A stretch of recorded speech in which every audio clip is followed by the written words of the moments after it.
lies in recognizing and seeing the opportunity. We can all step up to this challenge. The disruption of the chain, the new diseases that's going to come, the ecosystems that's going to be impacted, because of climate change, there will be refugees problems that come from other lower countries.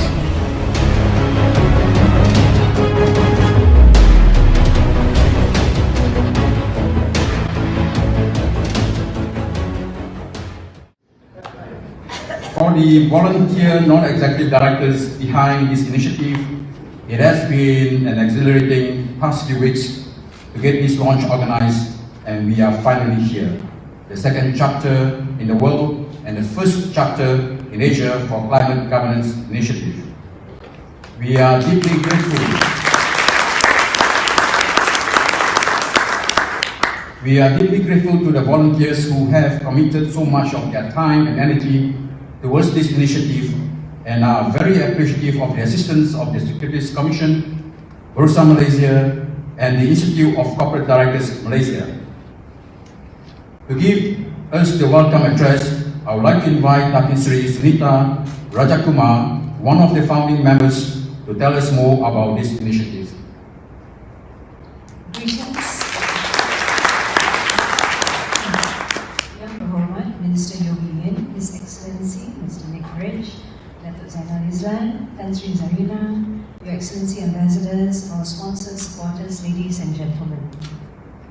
Climate change is going to affect every single one of us. There is overwhelming scientific evidence of climate change and that human activity is largely responsible for this change through emissions of greenhouse gases. It is also widely accepted that climate change will damage economies, devastate populations, increase resource scarcity, and dramatically impact the cost of doing business. It is the green lungs of the environment which generates the oxygen which we take into our lungs. We are alive only because the environment or ecosystem is providing us this service. Presently, we largely take this for granted and are not able to fully or fairly value this. It is of course difficult to constantly weigh the impact of purchasing decisions on the climate. But our attitude extends to companies, where discussions revolve around measures, metrics and results which are within our control, and this results in short-term thinking. Many CFOs, when asked to choose between hypothetical trade-offs, between short-term earnings and long-term value creation, would choose short-term profits, although intrinsic investors would overwhelmingly choose long-term value creation. The external impact has been described by the True Cost Initiative as follows: that corporations' outsized financial influence results in a tremendous imbalance of power. They are able to externalize costs of their business operations, which means that the world's most vulnerable people and environments in which they live are inequitably burdened while corporations reap tremendous profit. The company, a vehicle for limited liability, is arguably the single largest creator of wealth in the history of mankind. But somehow, as human actors who are bringing to life this virtual concept of a limited liability company, in this particular situation, we sometimes forget or ignore that our actions have long-lasting consequences well beyond the perimeter of the business. The Secretary General of the United Nations views this as the most important global systemic threat in relation to the global economy. We have seen international movements to protest against environmental and ecological destruction, demanding action arising from predictions that humans face an existential threat, with plans to establish a citizens' assembly to devise an emergency plan of action. Why do 70 to 80% of people in some countries want this dealt with? Why do they consider this a social contract, which, if broken, gives them a moral duty to bypass government inaction and act to defend life itself?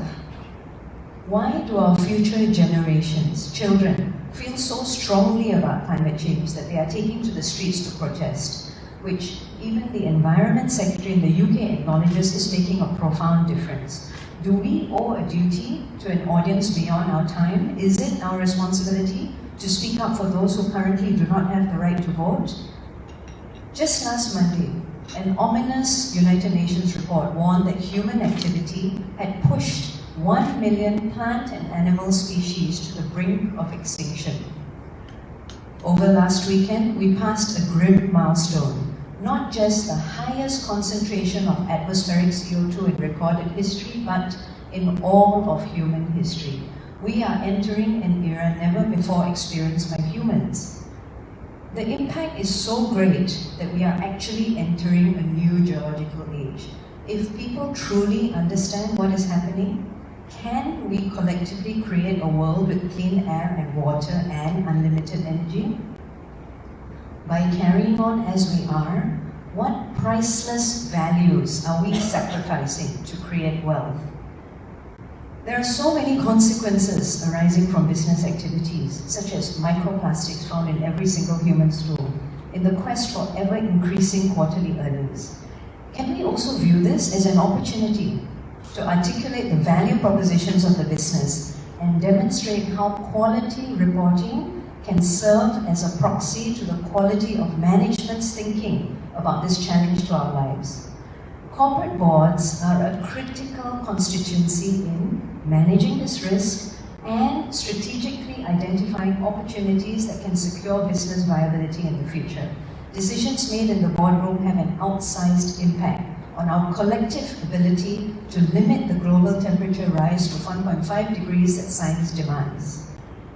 In the World Economic Forum's 2019 Global Risks Report, a survey of 1,000 top experts rated climate change as the top risk facing society.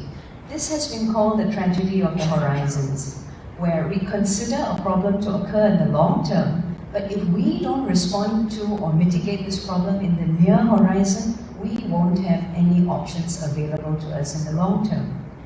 Institutional investors have repeatedly warned that investors are underpricing the impact of climate-related risks and need to rethink their assessment of asset vulnerabilities. These investors act as a fiduciary for long-term investors, and they want to see long-term risk-adjusted returns with resilience built in. As directors, we are the long-term stewards tasked with protecting the value of the business. Don't we need to consider what's in the best interest of our collective long-term quality of life and even survival? This is business harming all of us and its own commercial self-interest for short-term profit. How could we have missed this? Because despite the scientific community's hard work over several years to document the progression of climate change, business leaders are only now beginning to appreciate the full extent of the damage. And ladies and gentlemen, it is overwhelming. This is not alarmism, it is fact. We must act immediately to stem this. Adapt where it's already too late to the serious physical impacts of climate change, and reset our economic system so we avoid devastating damage.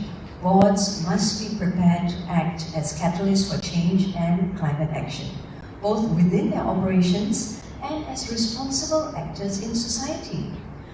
I, as a non-executive director, feel the full weight of this responsibility, and I invite all of you, including my fellow directors in this room, to do the same. We've got a lot to learn and little time to act, but the time is now.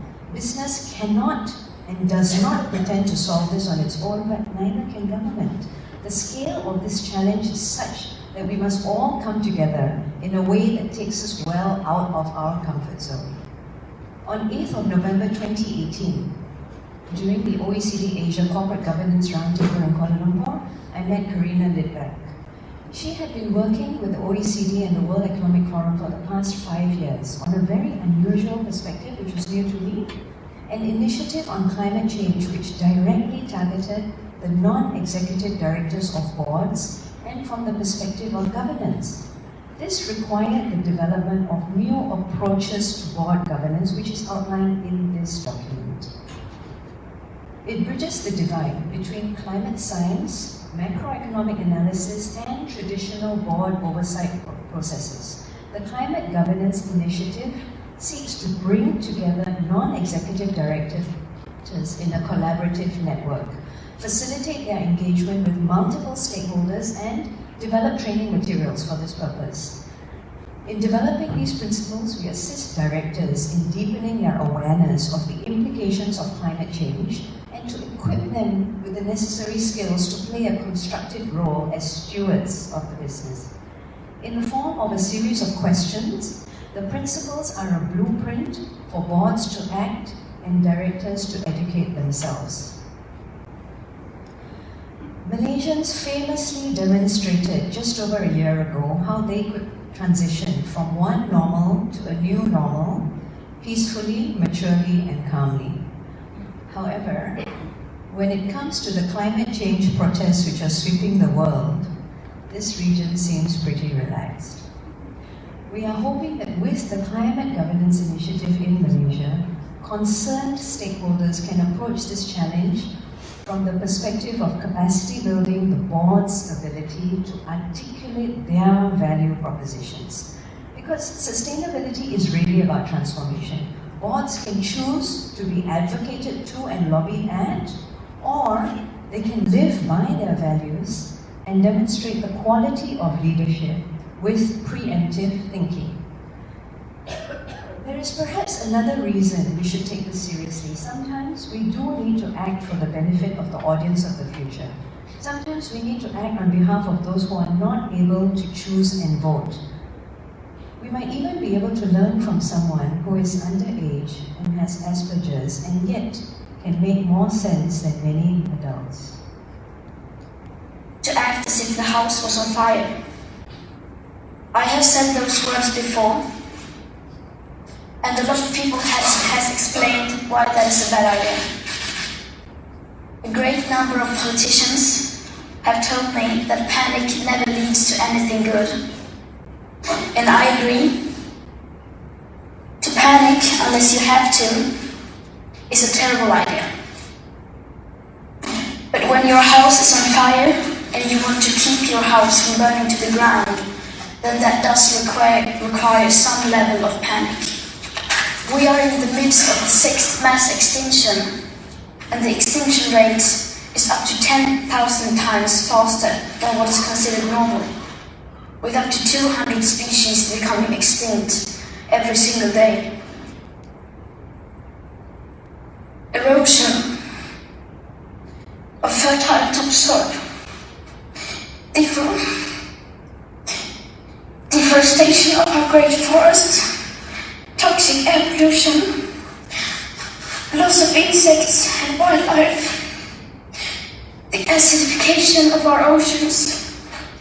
These are all disastrous trends being accelerated by a way of life that we here in our financially fortunate part of the world see as our right to simply carry on.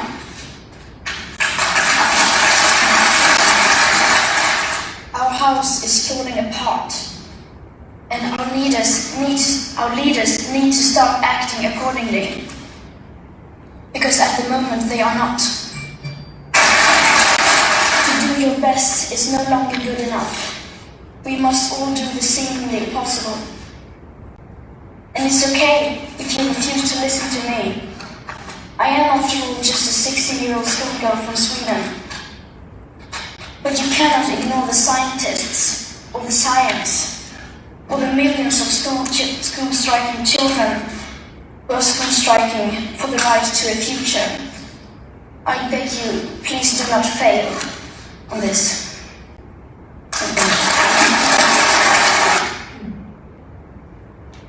As many of you already know, her speech made a profound impact where the President of the European Union declared that every 4th euro would go towards climate mitigation actions. In the past weeks and months, we have been grateful for the many supporters who have been part of this race against time. A huge part of being a leader is just stepping up to be counted. And I would like to extend my deepest appreciation and gratitude to the merry band of volunteer directors who made this launch possible. Dr. Kala, Koyuling, Shamina, Tunku Alina, Dr. Surinder, Dr. Chak, who came down from Ipoh, Tohwan Janet, Rizal Ishak, who organized for Shukri to do the webinar, and our overqualified MC, our panelists, Dr. Nagu, Ben McCarran, who came out from Singapore, Lavanya, the many friends around the country who agreed to be founding members for the society. 2019 is shaping up to be a pivotal year for climate change action.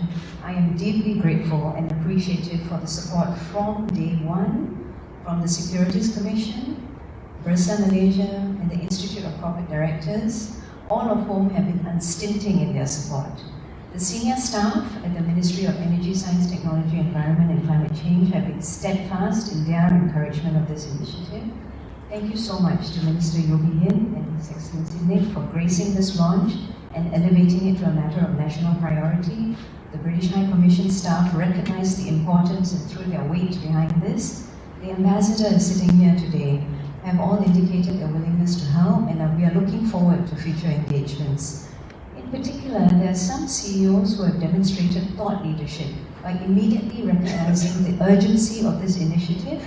We would like to thank Dato' Haris Fazila of GB Holdings, Dato' Muhammad Ross of CIMB Bank. In addition, we must thank Tan Sri Baki Saleh of Sandabi Plantations, Dato' Som of IGM, Dato' Sri Ahmad Zaini of MDSP, Mr. Manuel of MPI. This is a journey which requires everyone to play their role. It's not enough to think that we are doing enough. Everyone needs to be on the same page. Because just when we think that we are all moving in the right direction,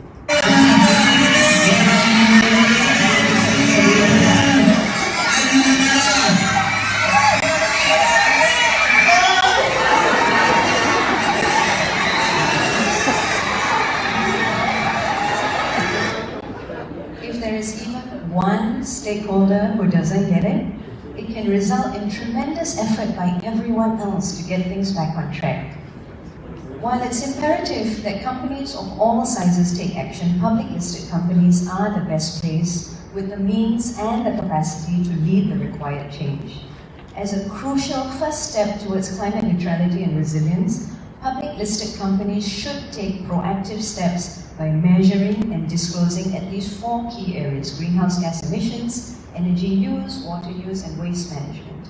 The Malaysian chapter of the Climate Governance Initiative looks forward to being a long-term dialogue and knowledge partner to escalate awareness and solutions as a primary thought leader, along with similar civil society organizations to contribute towards achieving our national climate agenda.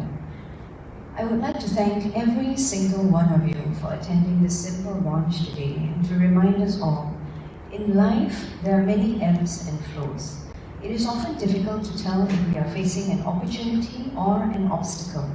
We must take the current when it serves or lose our venture. The key to success lies in recognizing and seeing the opportunity. We can all step up to this challenge. Thank you.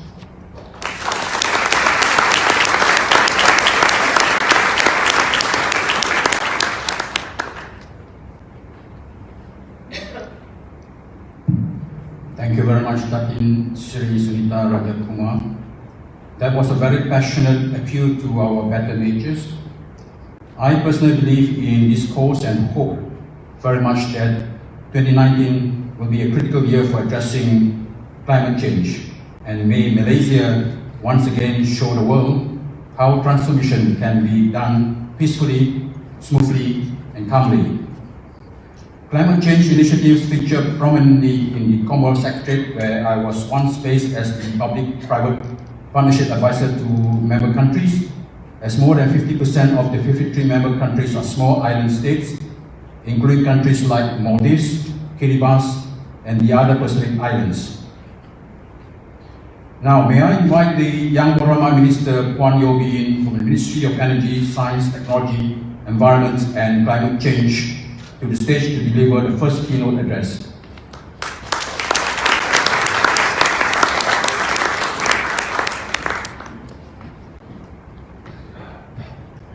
Thank you.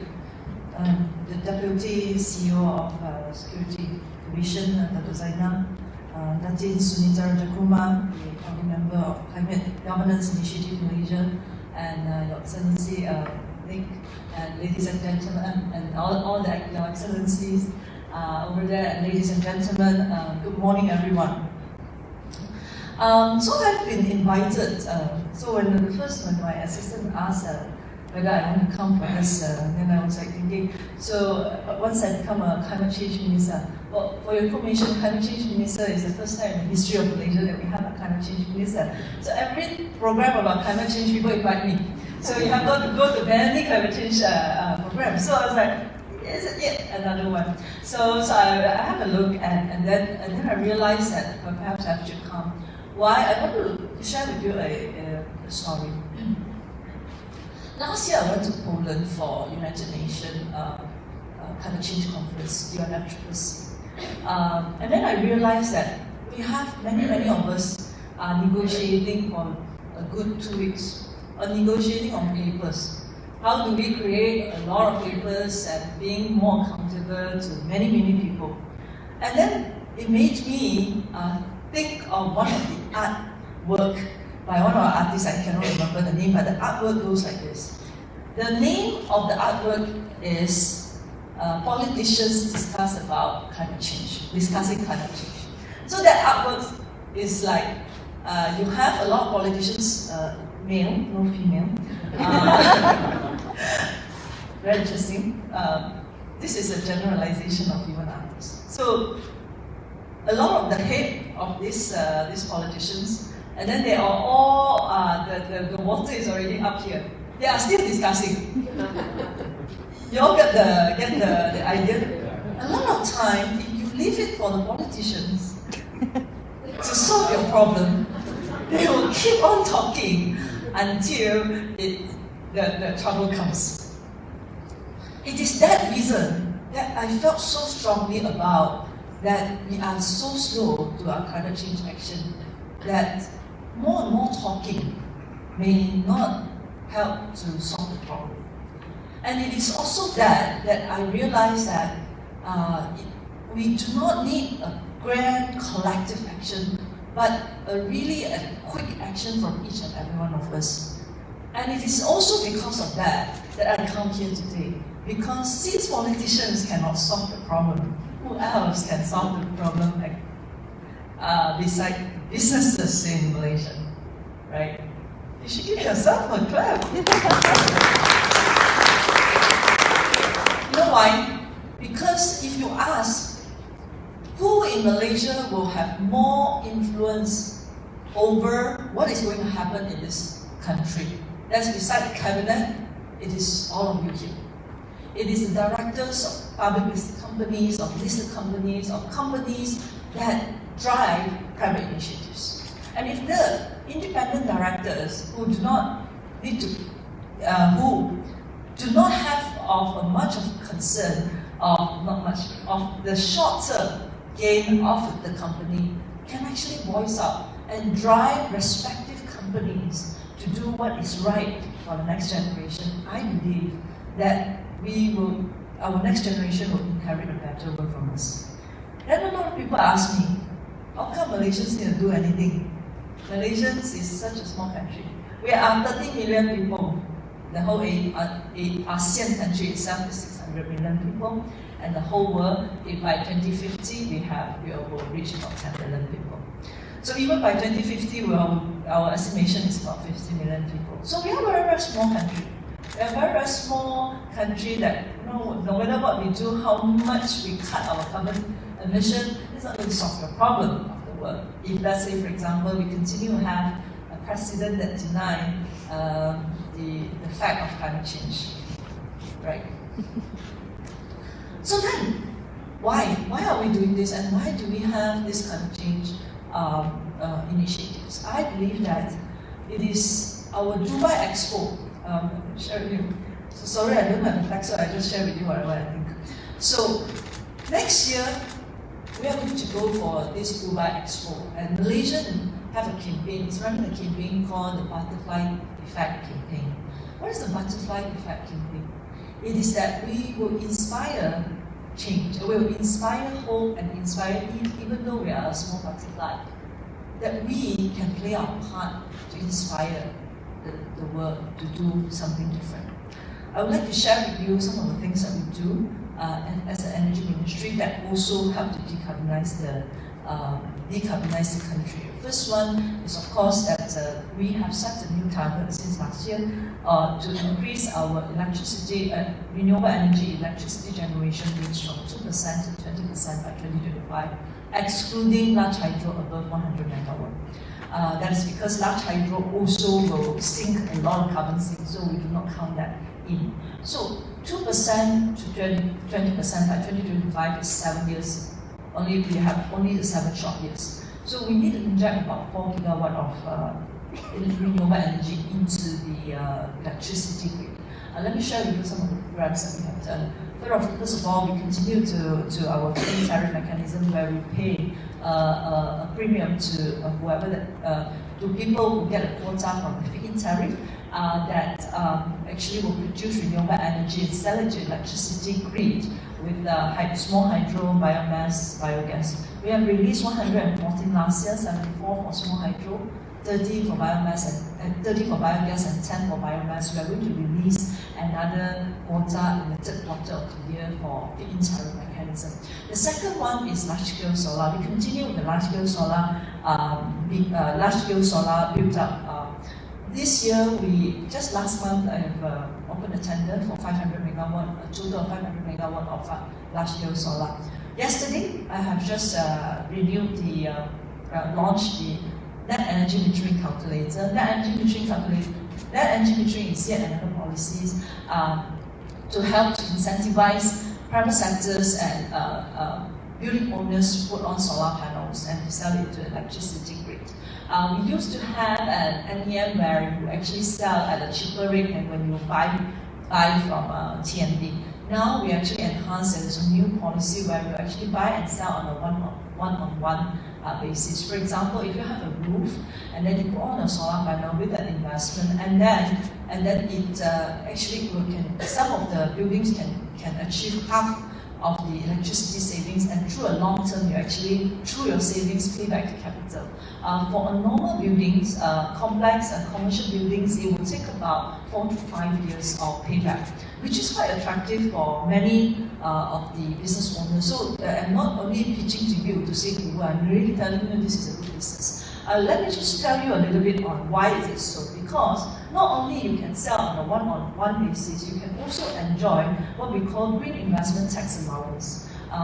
There is already a website. There are information available online. You can go back and have a look. I've just shared it on my Facebook. You can have a look on all the information that is needed. So the company can actually not only sell the energy back. Second, you can get tax allowance, 70% of your statutory income. You can claim the tax allowance. And the third is that for a company that if you want to do financing of green projects, you can also your supplier will be able to get green technology financing scheme, which will get a 2% interest subsidies from the government and 60% loan guarantee. We are opening up for 2 billion ringgit worth of loan for 2019 and 2020. This is all to incentivize green businesses and green activities in Malaysia. And so, net energy metering, do have a look to explore in the business, especially if the businesses and the companies owns many units. It's time for you to have a look at. So, if it is a high rise, it's less likely. If you have building with big roofs, big land size, that will make a lot of sense for it to pay back. To happen. We have 500 megawatt for this from 2019 to 2020 on a first come first served basis, because it's a one-to-one basis. So there is no need to tender. So whoever comes will get it. Whoever wants to be a first mover will then be able to enjoy this one-to-one basis net energy metering. We are seeing encouraging growth since the beginning of the year, because this actually started in 2019, January 2019. Until last month, we have about 16.6 megawatt of uptake from compared to last year, only 18 megawatt of uptake. So because of the one-on-one offset basis, it makes it attractive for many businesses. So I really hope that when you go back, you can actually have an explore on the net energy metering policies, whether or not your business is feasible for your business.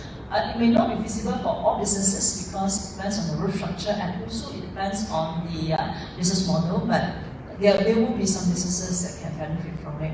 So that is one. And the second one is that if you are very gung-ho about climate change and you really want to put your dollar in where you say you will, is that we will be launching a green tariff very soon where companies can say, okay, if I want to have my energy, because you are going to report on your energy, right? So what is my carbon emission for my energy?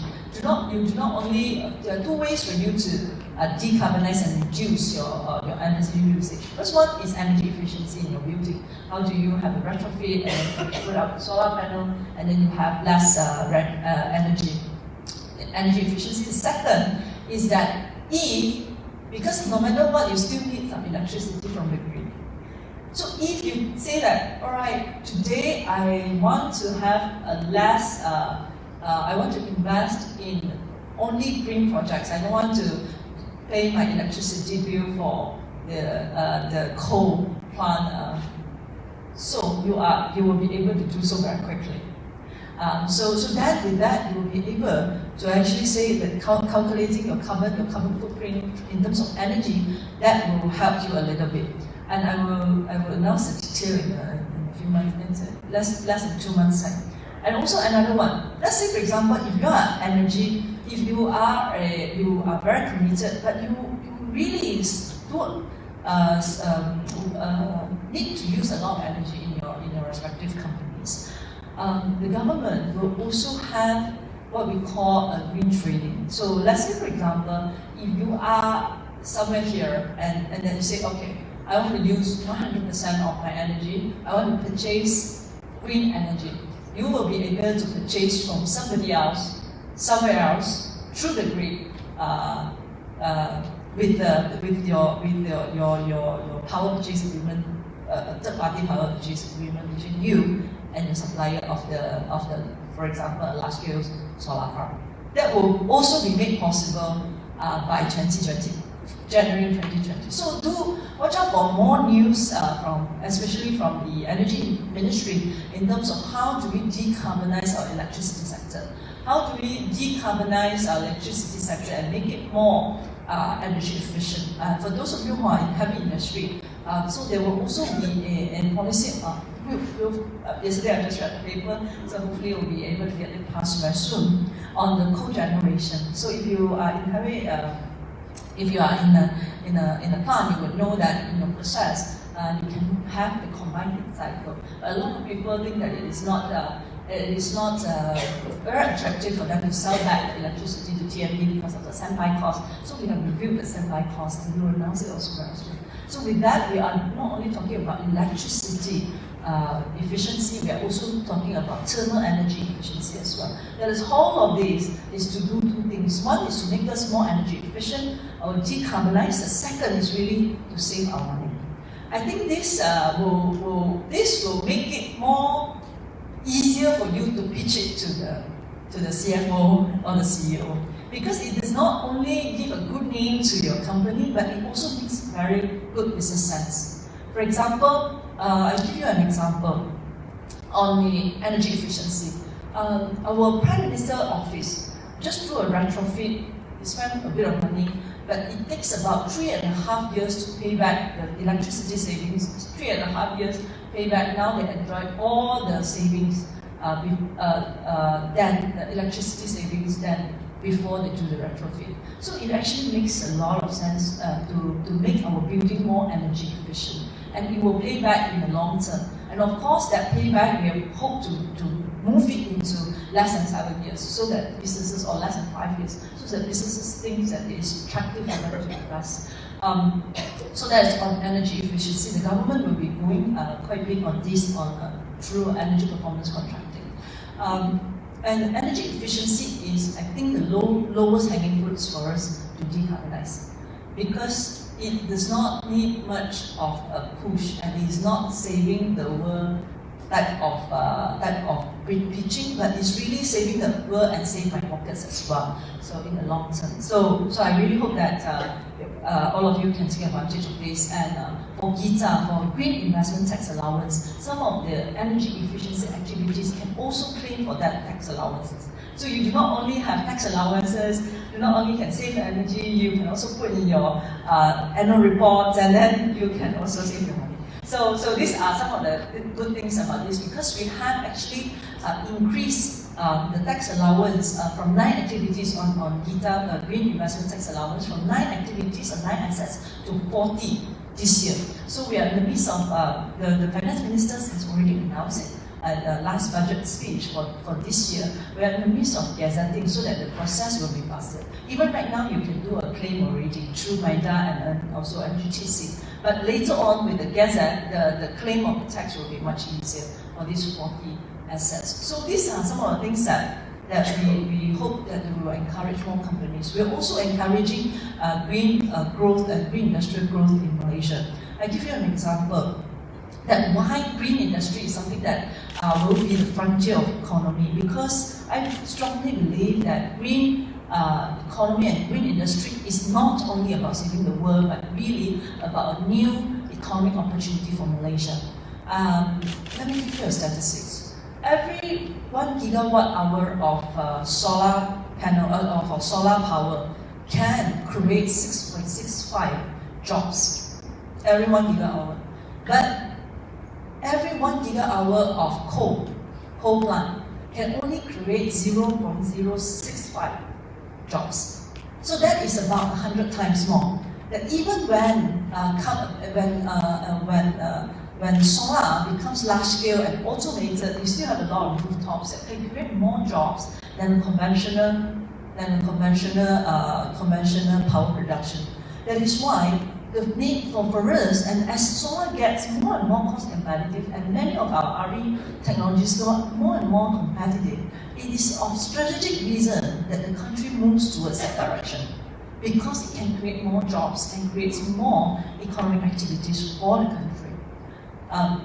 So I do believe that green industry will see more incentives from the government. Last year budget speech and this year implementation, we have just announced, just now Datin have shown some of those plastics things. We actually announced tax incentive pioneer status for biopolymer producers. Those who actually are interested to produce materials which is environmental friendly, packaging materials that is environmental friendly, that is biodegradable, that is not a replacement of the hydrocarbon-based plastic, you will get tax incentives from the government. So there are, I believe there will be a lot more to come, that we want to incentivize more growth and more interest and more investment in this. And not only that, we are also hoping to make green investment more attractive to companies. That is why we have also appointed the Security Commission to chair the Green Financing Task Force, of which they will give recommendation. It's already quite a few months. So they will, by July, 30th of July, send us recommendations to the government on what do we do, what kind of policies we need, and what are the action plan, the action that we need to take to incentivize more investment in green activities. So we look forward to the reports, and I just want to say that we may not be able to do 100%, but if we can actually get more than 50% done, I consider it a success. I have shared this to many people. I remember that when I first became a minister, I went to the table of my ministry. I went in, I see a lot of master plan and roadmaps. Very thick, nicely printed, a lot of colors. Nicely printed. Then I asked, so what happened to these master plans and action plans? Then they say, no, we just launch it. So after you launch it, what do? There is no mechanism, nothing is done. So I don't believe in paperwork. If it is a paperwork just to make it nice and any consultant here. The consultant can give you a very nice presentation, but at the end of the day, is what is the action done? And how quick we can do it, that matters to me, at least. So I hope that I can, so I don't overpromise you. About 50% of what we agree on, that we can promise. We will take on a few things that we want to do and do it quick, and something that will give a big impact to do that. So that's all for my sharing. I just want to congratulate Malaysia for being the first in Asia to do this climate governance chapter, Malaysia chapter, why not you give yourself a round of applause? And I want to say that you don't only want to be another, say, oh, we are the first, and then write it somewhere else, and then we forget about what do we really want to do. We want to do something in Malaysia, but at the same time creating jobs and making us more responsible citizens, but at the same time inspire change and hope to the world. I hope that this does not stop here in this small little room, but we will go back and impact a lot more people to come. We have, actually I want to close already, but I forgot to tell you something. I want to tell you this. Yes, last weekend, Datin has just said, last weekend the scientists has just detected the highest concentration ever in, not human history, in the world history of carbon dioxide, 415 ppm. I think we will, as a business, it is not only that the things that I have said, how you decarbonize, it's really that whenever you talk not only about how you reduce your carbon emission, but also how do you actually go face with the impact of climate change. So what will your corporate and companies do in the 1.5 Celsius scenario? What will your companies do at the 2 Celsius scenario? What will happen to your buildings? And whether our buildings will be there or not, this is still a question. What will happen to your business, to your suppliers, to your across the value chain? What will happen when this comes? And I tell you, this is going to come. This is going to come. And if you have been to UNFCCC, Nick, I'm not trying to say this is not good. And I'm just saying, if you have been to the international conference, you will know that if we cannot get our act together, a 2 Celsius scenario will come earlier than what we expect, earlier than what we target from the Paris Agreement. Later, maybe Nick can. It will come earlier. So if 2 Celsius is going to happen, you know what's going to happen to Malaysia? And things that are going to happen in Malaysia, what is going to happen in your country, in your companies? The coastal, the sea level rise, the disruption of food chain, the new diseases that is going to come, the ecosystems that is going to be impacted. The new, because of climate change, there will be refugees problems that come from other poorer countries in Malaysia, and a lot more that will happen. So are your companies prepared for it? Is our country prepared for it? That is why this year we will also have the climate change, start our climate change center. Our Deputy Secretary General is here, Dr. Nagu is here, in charge of how do we have, not only looking at reducing carbon dioxide side, but really on how do we analyze and what is the exact things, or we analyze to give an risk analytics on what is going to happen to Malaysia, shoreline, food chain, etc. So it is time for you to also think. So not only reporting on the 4 things, waste generation, water, energy, and another one is waste. Waste, water, energy, emission. Okay. So not only that 4, but I also really hope that you can also look into how do you face with the impact when it comes. Okay. With that, I would like to thank you, and I hope to engage with you in the future.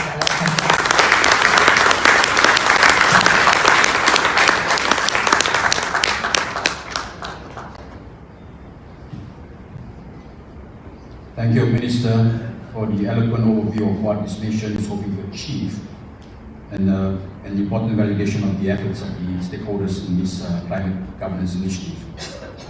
Minister, your ministry is the ministry with the longest name, hence it covers lots of ELL than line, making you one of the busiest ministers in the cabinet. Now, may I invite His Excellency Mr. Nick Rich, the Special Representative on Climate Change from the United Kingdom's Foreign and Commonwealth Office, to the stage to deliver the second keynote address.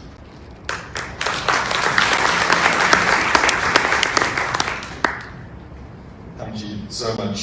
Diplomats are used to using very complimentary phrases, but I really can honestly, with complete authenticity, saying thank you to the Minister for her extraordinary dynamism and ambition and desire to really make a difference. So thank you, Minister. Thank you. It's really amazing to see, and thank you to the Securities Commission and to Sunita and this initiative. It's a real honour to be part of launching it. And I want to sort of infuse my thoughts really with two themes: risk and leadership. And all the way through what I've got to say, I'm going to talk about understanding risk and taking leadership. And congratulations on the 2% to 20% renewables in Malaysia. Let me start with that in terms of some interesting parts of the UK perspective, the UK story, before coming on to finance and green finance. It was 4 or 5 years ago, 5 or 6 years ago, the UK had 40% coal driving its economy. We'd been the first country in the world, the first country to start the Industrial Revolution, powered by coal. And we still had 40% in the mix 4 or 5 years ago. And then we had this famous day a couple of years ago with 0 coal. So in 5 years, from 40 to 0. It's not 0 every day, but it was a whole week, just last week, with no coal. And at the same time, in that period, we've developed the world's largest installation of offshore wind.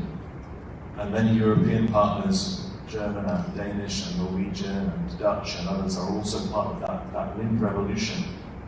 But how did that transition happen? How did we get to the place where the UK emissions have just come down 42% in the last few years, while the economy has grown more than 70%? We're here in a business environment, in a financial environment, and there's a rightly cynicism or questions about the role of government, as you've alluded to, and the role of bureaucracies. But let me just tell a quick story about how I think that amazing transition took place in the UK over the last few years. It was 11 or 12 years ago that the civil society in the UK, and NGOs, started protesting about climate change. They understood the scenarios and they made a big noise, and they organised and they gathered, and many across Europe did the same. But then it was the business community, the Confederation of British Industry, came out with a report that said we want the government to set a long-term signal that they're serious about climate change. We want a carbon price, and we want a long-term certainty for our businesses. So it was civil society and business coming together and saying to government, get on with it. And that gave the government the confidence to put forward a climate change bill. And in 2008, we got cross-party agreement to put forward and deliver the Climate Change Act in the UK, the world's first piece of climate change legislation. And there was a great deal of concern about whether this really had popular opinion, popular support, whether it was really necessary, whether it was the right approach, the right thing for the government to be doing. But it passed the Parliament by the biggest majority in the 20th century of any piece of legislation. And that really gave us a momentum. And it began a story of saying there has to be this long-term decarbonisation. And we have to measure it through our finance ministry with carbon budgets that decrease every 5 years. And if the government doesn't achieve those decreases, it's accountable. So we have an independent climate change committee that does the government's sets the government homework and says you are either on track or you are off track to deliver this transition. And so the government then came up with a very wide program of reforms, and the energy sector was the sector that really delivered fastest and first. And so the Minister mentioned a few of the measures that are coming in Malaysia. This was a whole suite of very boring issues that the general public does not particularly engage or worry about. Contract for difference for the renewable sector, because they need to know they've got a long-term marketplace in the UK. A carbon floor price, so that the very important carbon trading system with the variable price, which isn't quite high enough, can be supported. An emissions standard that basically says unless the coal plants can really clean up those emissions and capture them, then that is just not compatible with what the science says we need to do. All kind of electricity market reforms, a renewables obligation on big business, all these ways that basically disincentivize a dirty approach to energy at the same time as incentivizing a cleaner approach. And this was about jobs, it was about industrial regeneration, it was about foreign investment. Siemens now came into Hull, a very depressed city in the northeast of Britain. We now have the world's leading offshore wind blade testing facility in Blythe near Newcastle, which was one of the homes of the coal and the Industrial Revolution. We have a company in Doncaster producing the underwater cables linking the energy to the mainland. And the very exciting thing for me is that what the Climate Change Committee analysis tells us is that energy is the biggest problem. We've started to tackle that. But then we're very clear that the transport system, the industrial sector, the heating and the cooling, all of that has to decarbonize profoundly, not just by 2050, but in the next 10 or 15 years. And we held last year in the UK a couple of summits, one on carbon capture for industry, and we committed to an industrial cluster in the northeast that will decarbonize. It will create a market for carbon.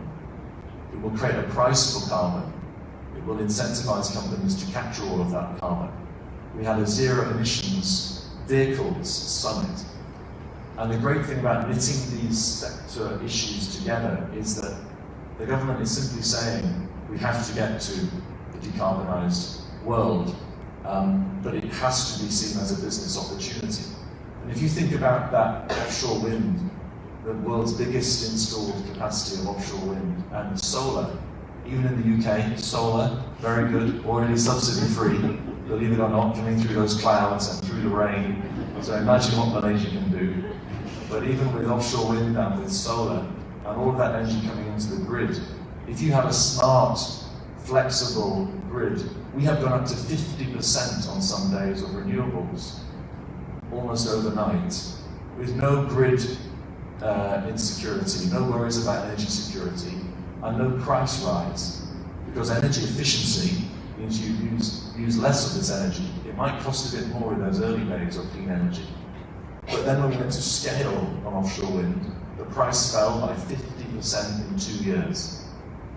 So that energy comes in, it's clean, it's cheaper already in just a few years than new gas, than coal, than nuclear.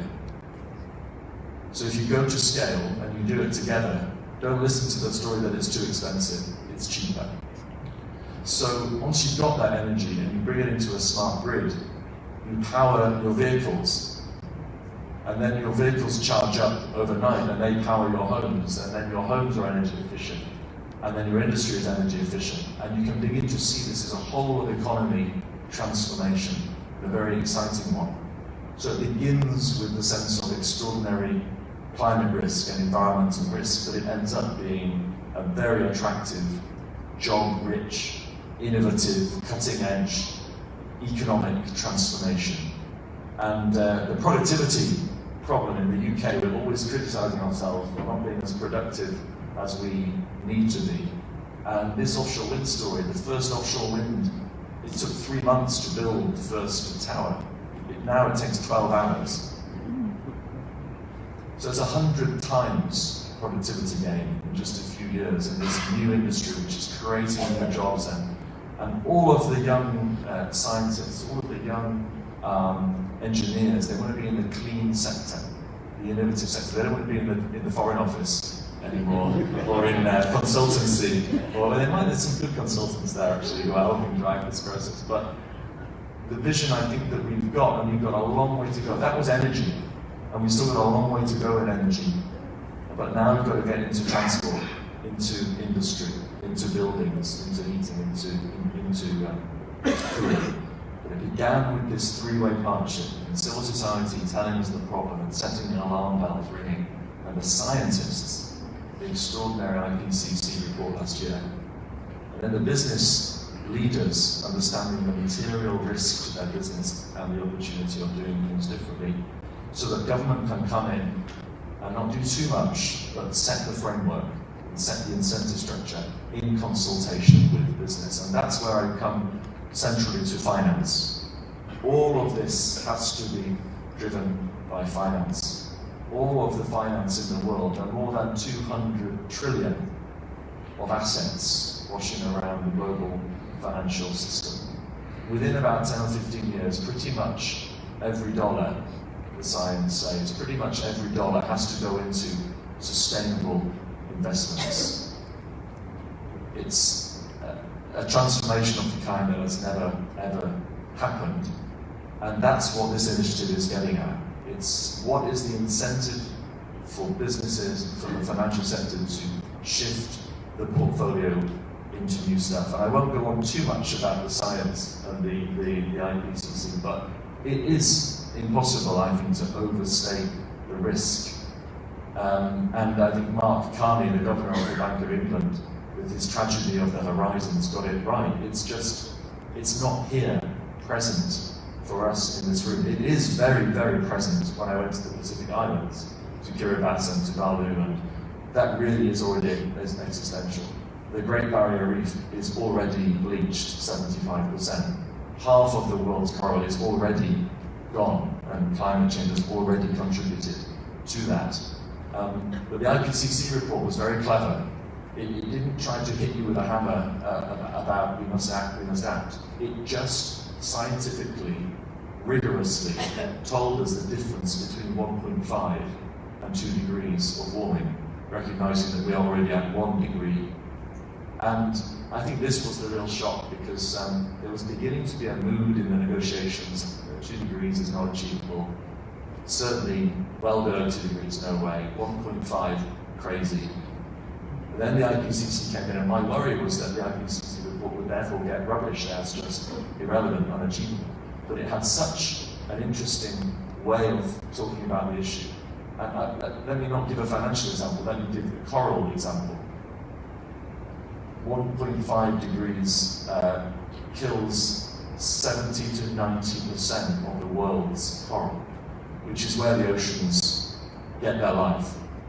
You go to 2 degrees and it's 99% or more of the world's coral is gone.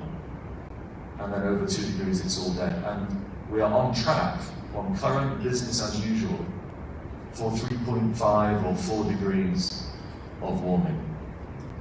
So you can't overestimate the material risks, but Mark Carney's point about the tragedy of the horizons is that it's not. I mean, I quote from his latest speech, that once the climate change becomes a clear and present financial stability risk, it's right there in front of us, it's probably already too late to stabilize the atmosphere at below 2 degrees. So I talked about the risk, and then I shift to the point about leadership. The financial sector has to understand the science and understand the analysis, and not wait for it to impact on today's business results, today's financial results. It's not there yet for many. Actually, in California, it is there for the insurance sector. There are some serious insurance contacts of mine who say that California, one of the richest places in the world, is basically uninsurable now, following the frequency of the likely frequency of future wildfires and the effects of drought and so forth. So it's kind of creeping into some financial analysis, but it's not really there yet. It needs leadership to just look over the horizon and see that this is coming and work out what to do about it. So briefly, we are just beginning on this journey in the United Kingdom, but it's been a bunch of visionary, part-time financial sector leaders who set up something called the Green Finance Initiative. And they just got together from different parts of the financial sector and started discussing some of these risks. And the main driver of the leader of this initiative was that he was talking to his grandchildren. about the real world, not about his financial life. And he got very passionate about this being the rest of his life's mission. The government turned that into a task force, completely private sector task force, although people like myself had a kind of we joined and we listened and we were part of the task force, but it was private sector led. And we just broke down the sectors of the financial community, retail banking, insurance, venture capital, institutional investors, and so on. And each of them just went away and looked at the science and looked at the risk and came back and told the government, here's what we'd like you to set the framework to change the behavior in our industry and make it material. Not to the chief sustainability officer in the business, but to the chief financial officer and the CEO, and the non-executive directors have a huge voice in making that shift.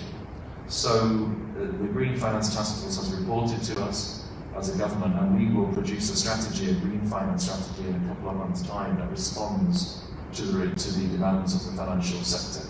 And as the world's biggest international financial sector, obviously my hope and part of my role as a diplomat in the UK system is to then ensure that UK work is a global strategy, and that we are attracting the interest of every part of the world financial system that wants to issue green bonds, and already there's a lot going on in bonds in Malaysia.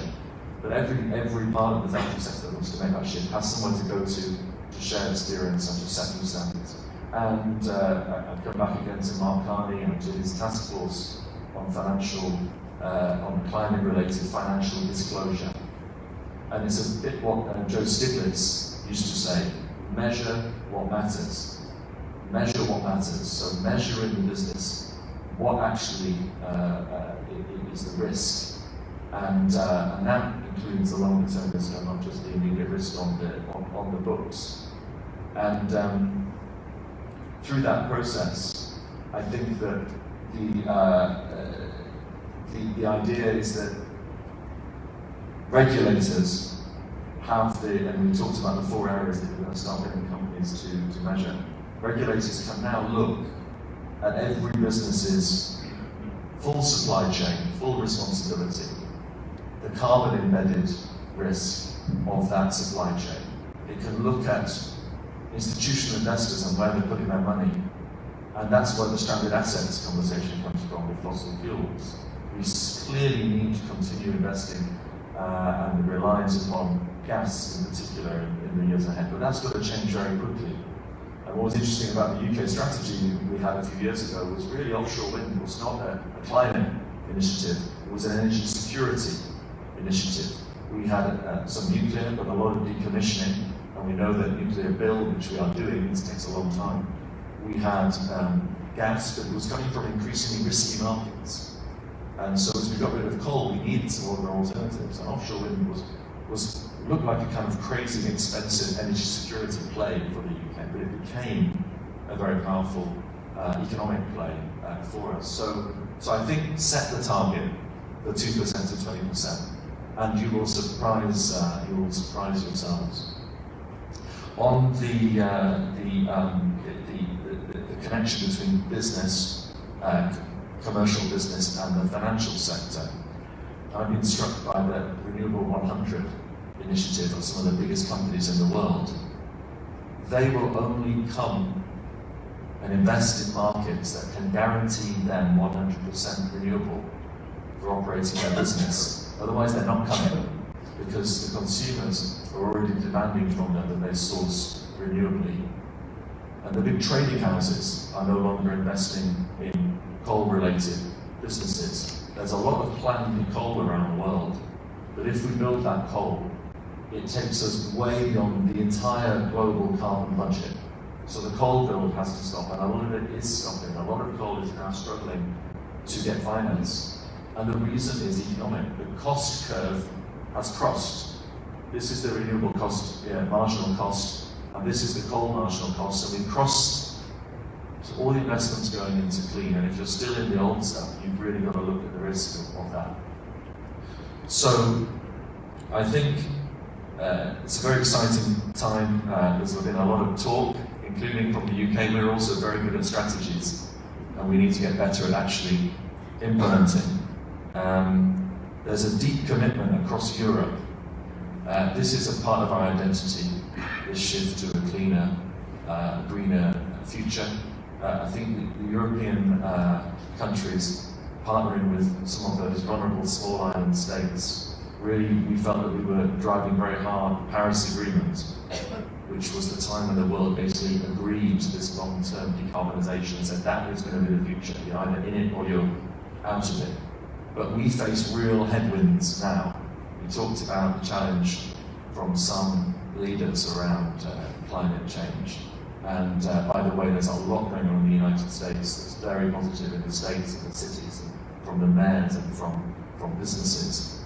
But we're going to face in 2020, just in a few months' time, the world coming together for a convention on biological diversity in China, for the review of the Sustainable Development Goals in New York, and COP26, 5 years on from Paris.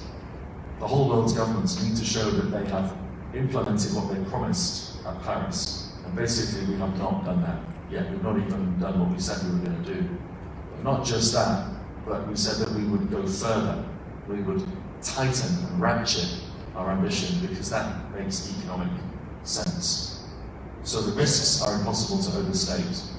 We're going further, even further, when, as you say, many in the public are not feeling it and don't like that change and think it's a threat, and many businesses feel the same.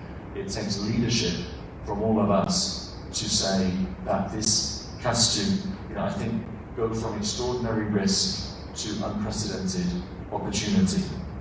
And the mindset that you mentioned about shifting from a near-term profit-maximizing perspective to long-term value creation is the only way to go. And if that's not in the incentive structure of your business, how can you change that? What do you need from government? What help do you need to change that incentive structure so that we have an economy that thrives within the ecological limits rather than fighting against those ecological limits? I come back sort of at the end to a personal reflection. When I started this job, I obviously realised I needed to walk the walk a bit and not just talk the talk. So in a tiny way, I made these adjustments. I sold my car, my beloved Volkswagen camper van. It's gone, and that's fine. I love trains, and so do my kids. And I decided it's time to go vegetarian, and that's good too. Did a few other things, cycling to work every day, and there's not much left in terms of, I thought this is pretty good. I'm doing well, I can look people in the eye and talk about this stuff. But then I did my carbon footprint. And I think if there's one thing I invite all of you to do when you go back to the office, or even now, if I'm getting boring, just get your phones out and start measuring your carbon footprint. It takes about 1 minute. You can look on any website, there's lots of them. And you input your mode of transport, the type of heating you have in your house, the type of house, the size of the house, how many cars you have, how many holidays you take. And after all that I did, and I was struggling to think, what else could I do in the modern world? I don't have many other areas I can cut back. I'm still using my global average carbon footprint by September. So I'm still living a life that is totally unsustainable. Every single person in this room, I guarantee, is living a life that is totally unsustainable. And when I add in my work flights, because I try not to fly on a personal basis, it's March. That's when I become totally unsustainable. So I encourage all of you just to go away and have a look at that carbon footprint, and then it starts to feel quite interesting, quite personal, quite real. And then you can come back to work and really measure the risk and deliver the leadership. Well, thank you very much.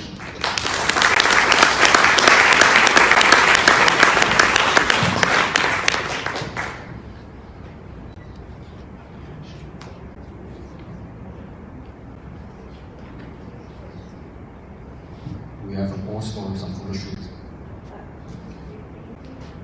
Okay, okay. Okay. Thank you, Excellency Mr. Nick Rich, for sharing the UK experience. The financial sector, as you say, has to understand the science, and leadership must be there. I am a trustee and audit chair of the World Fish, an international not-for-profit research institute that supports farm fish to support food security, gender equality, youth, and many other SDGs. We are into our 17th generation of genetically improved fish, which we give to developing countries for free, and remember that each generation takes about 2 years to breed. So we get about $40 million donor funding a year, including very generously from Norway Development Agency, NORAD, and also the Bill and Melanie Gates Foundation. And like climate change initiatives, we are trying to use blended financing to drop in the private sector investment, without which I think a lot of these initiatives are not sustainable. So it's really exciting trying to bridge, as you said, Excellency, to bridge the financials and the science. So I would like to open the session to questions from the floor. And please state your name and where you're from. And please keep your questions very brief and to the point. And please, no political speeches. First question.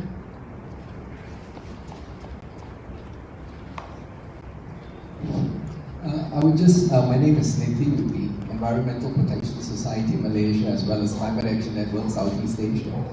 Just like to ask Minister Yeo,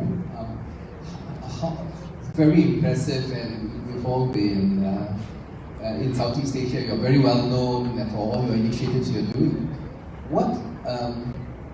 How is your passion being mainstreamed amongst all the other ministries, including state government and local government? Thank you. You know, sometimes, let me share with you just what happened yesterday. So we had launched Zero Single-Use Plastics by 2030 roadmap. So it's a 12 years roadmap where we actually drive the reduction of single-use plastics in Malaysia. So actually, what happened was a CASET, which is the, I don't know what is CASET in English. Chief of Staff.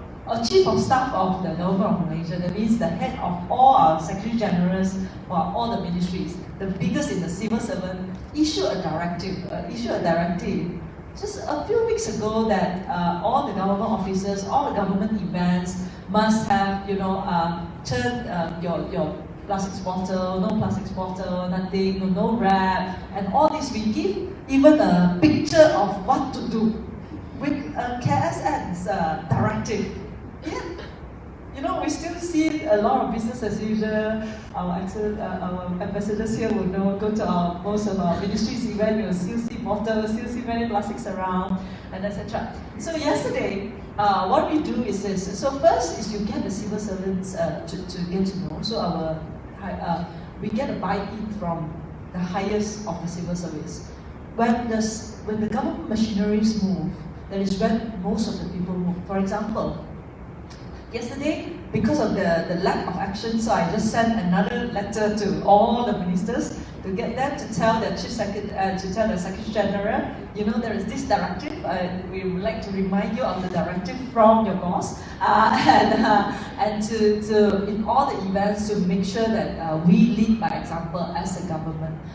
So with that, because government is one of the biggest consumer in, let's say, hotel, we are very big consumers. We consume many things. We have many buka, many open houses. We have many events. So if we change our demand, the supply will change. What we, for example, Messtech, our ministry, what we tell the hotel is that we don't want bottles, we don't want this. Even the candies that is not wrapped. It's those that are in big package that come with it. So those are the things that you can change. So we actually change by the way we demand the service. And then now we would like to see all the ministries to start changing through the directive of the Chief of Staff. And then if still slow in progress, then we will go from ministry to ministry to talk about that. And I've also asked the ministry to arrange for me to go to Civil Service Training Center to talk about this. So every time there is a civil service training center, so I was asking them whether or not I can have a slot to speak to civil servants who are in the training. They go through many things. So part of it must be that of sustainability, of plastics, of climate change, of carbon reduction, of energy efficiency, etc. So these are some of the things that we do. We hope that through government machineries and through educating and raising awareness and finding champions among the public sectors, we will be able to drive the public sectors for change. And the moment we have the public sectors and the demand change, I think that will have a lot of multiplier effects in the entire ecosystem in Asia. Could I just add, in our ministry in London, we had this conversation about single-use plastic, and we decided we just have to get rid of it, and maybe we need a few years or something like that. And but this phenomenal young official in our system just changed the wording in the contract with our suppliers and agreed with them, and they agreed. We don't need this stuff. And in 9 months, 97% has gone. So it's not, you don't need 10 years, you know, it's just a habit thing. And in the UK more generally, with businesses, we have the 5p charge. 5p is nothing.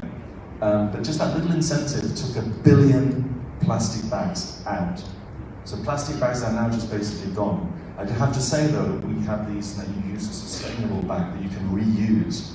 But I did see in the newspapers, you have to use a sustainable bag about 170 times if it's a typical cotton bag to make it better than plastic bags. So it's not just about, you know, changing out of plastic, but just thinking about, you know, how much you actually use everything. But it's very exciting how easy it is to make these dramatic shifts with a little incentive.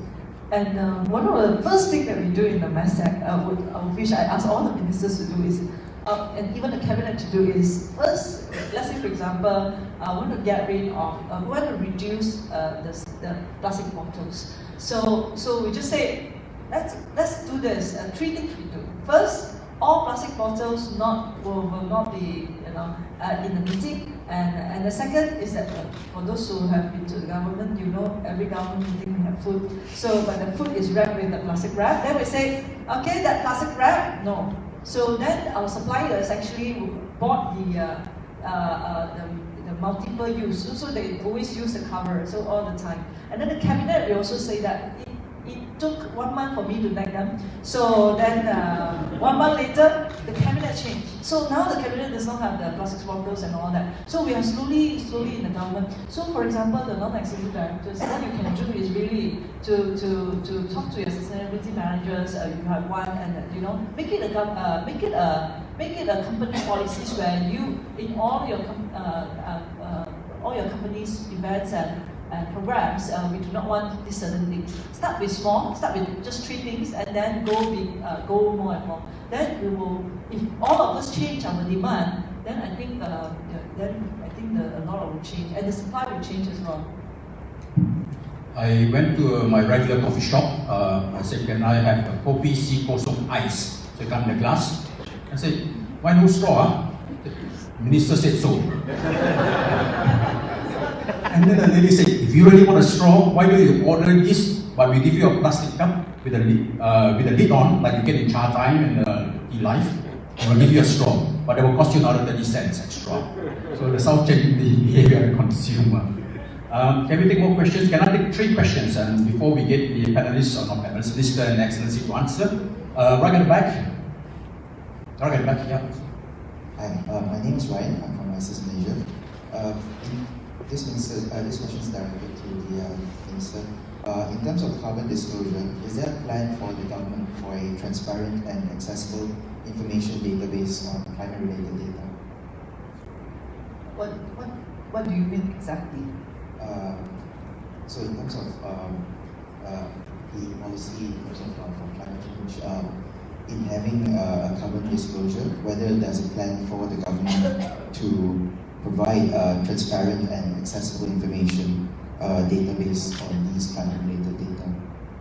You mean your disclosure or my disclosure? The government's disclosure.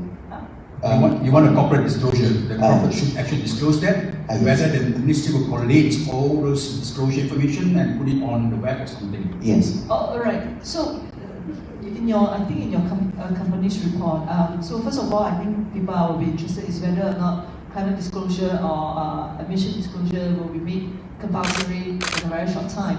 I am still in consideration. We have not decided, the ministry has not decided to make it compulsory for people to actually report on it, because a lot of times we find that it's just about reporting. Things doesn't change on the ground. So really, so it won't be on a voluntary basis as a start. We'll see what is the uptake and how is the response, and then I go further on that. So if you ask me whether it's transparent, because in your annual report is published and open. So everyone's annual report is open. So there is nothing that maybe what the government can do is a dashboard on who is emitting what, and maybe have a sustainability award, of which we will have, and then EU has one as well on the sustainability award. So those are some of the things that we try to do to encourage for a start. Malaysia is still a very infancy stage compared to the UK in terms of our awareness, and in terms of awareness among the people of the importance of sustainability. So we would like to do that in a carrot and stick way, in raising awareness, and actually, as a matter of fact, in September we were scheduled to really have a campaign on plastics, on single-use plastics, through different media and through the limited resources that we have. We'd like to launch a campaign. So it's really about awareness that we are looking at it right now. So carbon disclosure will be voluntary at this moment, and then until we see fit that we will make it compulsory. Thank you, Minister. We take two more questions, and then we'll get the Minister to Our Excellency to respond. Can I have the first question? Thank you. My name is Lal Chan. I'm ex-Tenaga National and fellow at Academic Science Malaysia. I think Mastech has done quite a great things in terms of emission reductions for power generation and through EE and RE, and I support what you have said for RE targets. Now the thing is that we have some sort of discrepancies in the sense that some simple activities or strategies which can be implemented in say 2 to 5 years are being given 10, 12-year targets to be achieved, which perhaps can be changed, as Nick mentioned, for UK. But the other thing that I have in mind, and perhaps this is a personal peeve, is government incentives for transport, hybrid vehicles, starting with Pemandu in 2010 for affordable cars, the Toyota Prius, Hondas, and so on. But these incentives were withdrawn after 2 years and handed over to the rich man's toys of the Audis, BMWs, Mercedes, and Volvos, which are plug-in hybrids. I know my colleague in the company that I'm with saved 180,000 ringgit to buy a Volvo plug-in hybrid, but this has cut down the number of actual hybrid cars which are affordable to the working man. I believe the incentives should go to the working man's transport because they use it more, and because of the numbers, the emission reductions will be much higher. We have your question, please. So, can this be done? And can one more point, if I may, can the Parliament's temperature setting be reduced and the traditional attire of suits and jackets be reduced to just bush jackets as Tun Mahathir used to do before? Thank you. Okay, thank you. One more question, right close to the end. This is for Mr. Yeo. My name is Sol from PP Group. Please, earlier during the presentation, there's this video of the 60 yoga sharing about climate. So my question is our education ministry educating our kids on this? One. And two, as a young fellow many years ago, I always wonder why can't the school system be taken so that there's less traffic jam on the road and less emission? Because at the moment, the schools are all fixed. And there's always traffic, massive congestion on the roads, in the schools. And three, again traffic, is there a plan by government to have a smart traffic system where basically reduce the number of jams and reduce emission on the roads? Okay, thank you. I think that's the end of the questions. Can't take any more questions. Minister, on to you to respond. On the hybrid car, there is a reason that when the Finance Ministry asked me whether or not we will do the tax incentive. For now, we say let's stop for a year. let's stop for 2019. Let's not continue for 2019 for a simple reason that people say, okay, I have an electric vehicle, I'm saving the world. Actually, if you look at the science or the science of an electric vehicle or even a hybrid, is that it takes more carbon to build them. So your carbon footprint is actually higher. And I want to tell you the reality is that Malaysian grid, let's say you charge your Malaysian grid is 40% coal. And on the generation, it's actually 50% coal and 40% gas. So what you eventually is trying to say, you cannot save much. Like if you actually have a grid that is actually give you a grid power. That is why in that. But at the same time, I also look into that. How do we actually write on this electric vehicle if there is an uptake of electric vehicle when the technology actually mature and the price reduce for man on the street, and then how we as a country will start to incentivize to build infrastructure to allow electric vehicle uptake, not for the top 5% of the pyramid, but for really people on the M40. What you can see today on the government policies is that a lot of us, government policies are on P40, the bottom 40%. And then our M40 actually do not get much from the government. And some of our middle class people are very squeezed, especially in terms of transport. That is why we are reviewing that on electric vehicle or hybrid vehicles incentives and infrastructure as well. And what I can guarantee, what I can tell you is that our mind is that we would like to actually look into the price range of 80 to 120,000 range of car that we would like to give the most incentives, because that would mean people in the middle, because with the technology at this moment, it is quite impossible to have a mighty version of electric vehicles, 50, 60,000 or 30,000, 40,000. But some of the companies are already producing roughly around 100,000, 80,000. So with a level of incentives, whether or not you can incentivize that. Second is on government fleet. And how do we transform government fleet so that we create a critical mass, that we create an infrastructure for electric charging station. And whether this electric charging station take the energy from the coal and the gas or that we have right now, or that we need to have a separate generation for that. Those are already all in the study. I understand your concern, and it is very valid, and it is exactly what I think, that we should not only give the people who can buy Tesla, for example. There was once we have an incentive to buy an electric vehicle. People buy Tesla, half of the price. So these are some of the things that we like. Another one is on education. Unfortunately, I'm not an education minister, so there are things that I can answer, there are things I cannot answer.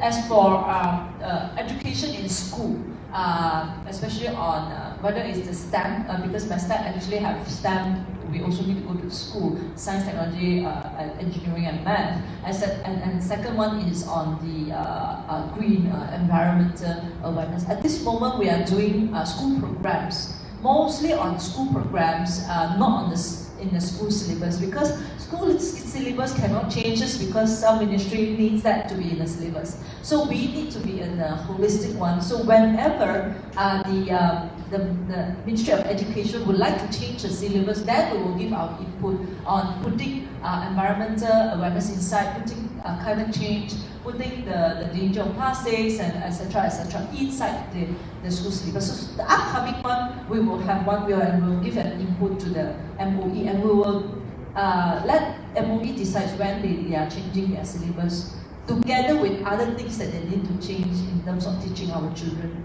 And traffic. I am not a transport minister.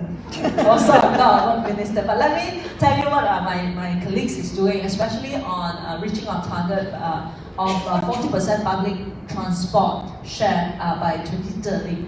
So one of the things that the new government introduced, I thought it was very good, is the 100 ringgit pass. 100 ringgit pass where you can have unlimited rail and bus. The uptake rate is quite high. Until today, we have more than 100,000 already people using this 100 ringgit. So we a lot of people think that in order to incentivize more people to be in public transport, it's all about infrastructure. Actually, sometimes it's about price.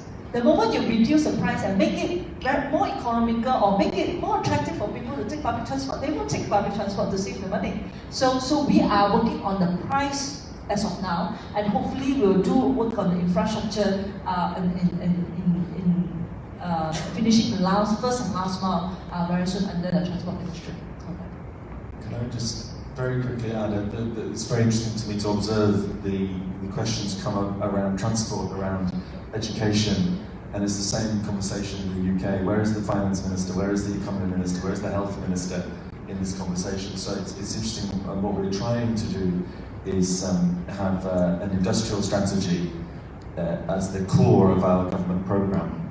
And then the industrial strategy requires ministers from all of those departments to be engaged and harness these arguments in different ways. So on health, I saw a study of one major city in Europe where if you just make the entire public transport system free, overnight you start saving money as a country from the reduction in health costs of treating air quality illness. That's how big the air quality problem is. But unfortunately, we don't have a transfer from the health budget then back to the transport ministry to fund public transport infrastructure. So I do think it comes back to that leadership point across government that we're all struggling with. And that's why I think it's very significant that this year at the spring meetings, the finance ministers created a green climate group, climate action group, and it's very significant that the task force on climate-related financial disclosure came from the central bank and from the Financial Stability Board, and that's got to continue. Having all of the ministries invested, not necessarily in calling it climate or calling it environment. This is just a result of what the economic system is producing. So it's got to be core to the economic planning everywhere. Sorry, we cannot take any more questions because of the time constraint. We need a separate town hall session maybe later with the minister. Can I add a little bit of I just add a little on just now Nick was talking about RE100. So the trend of RE100, we just want to inform all of you here, maybe you are interested, is on RE100 companies, we see it not only as something that that is to save the world, but it's really, we will be able to make RE100 companies, we will make RE100 possible in Malaysia by the beginning of January 2020. It will be possible in Malaysia to get your electrons, not certificates, to get full 100% of your energy and electricity from renewable energy source through the grid. So by January of 2020, we'll be able to do that. And we see this as a competitive advantage among ASEAN countries to make this our first, to be the first person and to be the first country in ASEAN to make this available to the RE100, so that when RE100 companies want to see where to do the ASEAN to be their ASEAN hub, they will think Malaysia as a good one, maybe to compete to Singapore. Singapore, but Singapore has a lot more advantage. So at least there are some of the things that we can do here to make this our first. We will make it available on in January 2020, and I will announce it in maybe in September on how is it possible and what will be the framework of it. Thank you very much. Minister, since I'm asking you on the stage, you can have a photo session. Can we also invite Datin Seri Sunita Rajakumar, Chairperson of the Institute of Corporate Directors Malaysia, which houses the Climate Governance Initiative.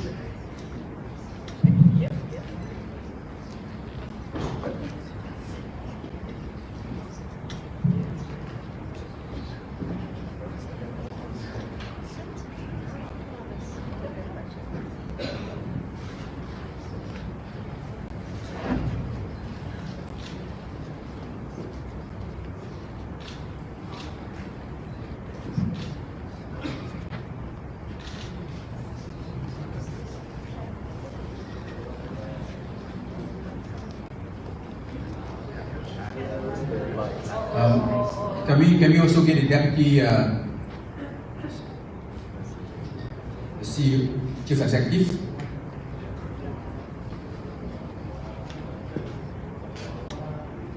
The Security Commission has kindly offered the premises for this event.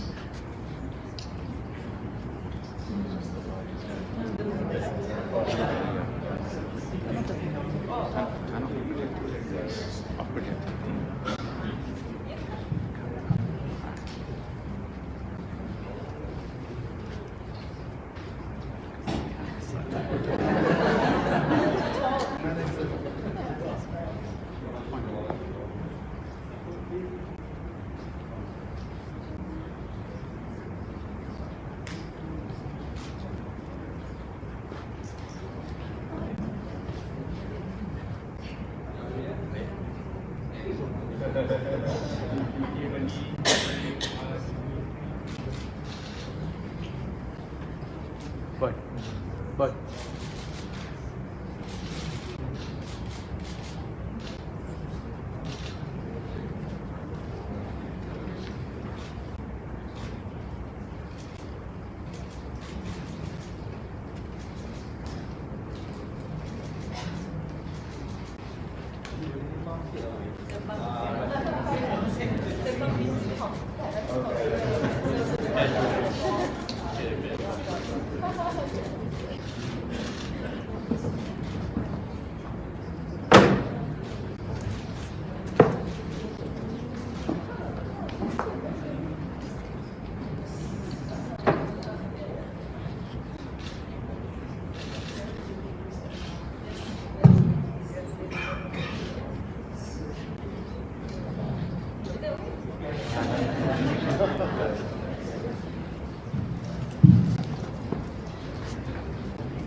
Thank you, everyone.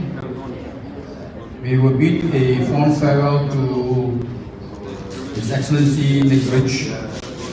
It's only in Kuala Lumpur for a day and wouldn't have time to do a shop in Kuala Lumpur. And to the Minister Environment Yeo Bee Yin too for their valuable time.